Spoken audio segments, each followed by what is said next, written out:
নমস্কার, আমি ডক্টর অরবিন্দ সিং। আজকের বিষয় হলো বাংলা এবং বাঙালির মান এবং মানদণ্ড। আজকে বাগুইয়াটি বাজারে গেছিলাম। প্রতিদিনের মতো ঢুকতেই মাছি ভনভন করছে।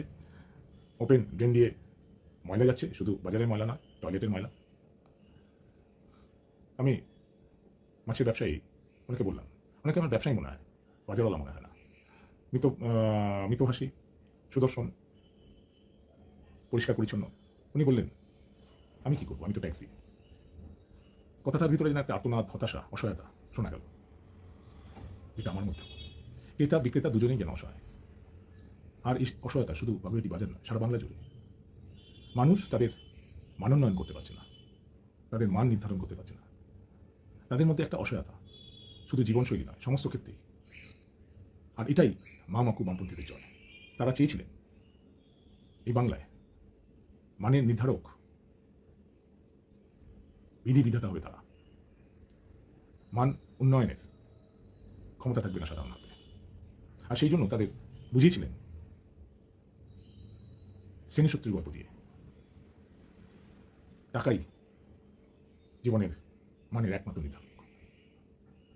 এবং সেই নির্ধারকই শ্রেণীশত্রুর সংজ্ঞা তৈরি করে।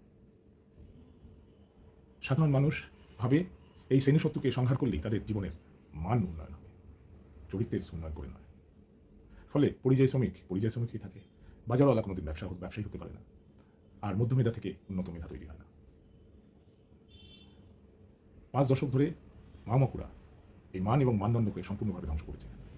আর তার শ্রেষ্ঠ নিদর্শন সাময়িককালে ভাতা, এক ধরনের ভাতাজীবী বাঙালি। একসময় মেঘনাথ সাহা এবং সত্যেন বোস প্রেসিডেন্সি কলেজের এমএসসি পরীক্ষায় দুজনেই প্রথম হয়েছিলেন, অর্থাৎ জয়েন্ট টপার। পরীক্ষার মানদণ্ড মধ্যমেধা, উচ্চমেধা, নিম্নমেধার ভিতরে ফারাক করতে পেরেছিল। তাই দুজন বিরল প্রতিভা, যারা পরবর্তীকালে প্রথিতযশা বিজ্ঞানী হন। একজনের নামে আমরা দেখতে পাই Saha institute of nuclear physics, একজনের নামে বোজন বা গস পার্টিকেল। বামপন্থীরা এসে সেই মানদণ্ডকে ভেঙে দেয়। কারণ মানদণ্ড না থাকলেই সাধারণ মানুষকে নিয়ন্ত্রণ করা যাবে। আর তাদের ঘৃণার রাজনীতি, শ্রেণীর রাজনীতি, মাকু রাজনীতি সমাজে রোপণ করা যাবে।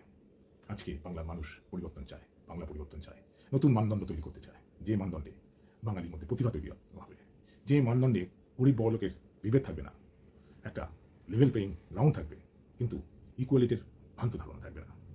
সবাই চেষ্টা করবে একটা ডাইনামিক সোসাইটি হবে যোগ্যতার ভিত্তিতে।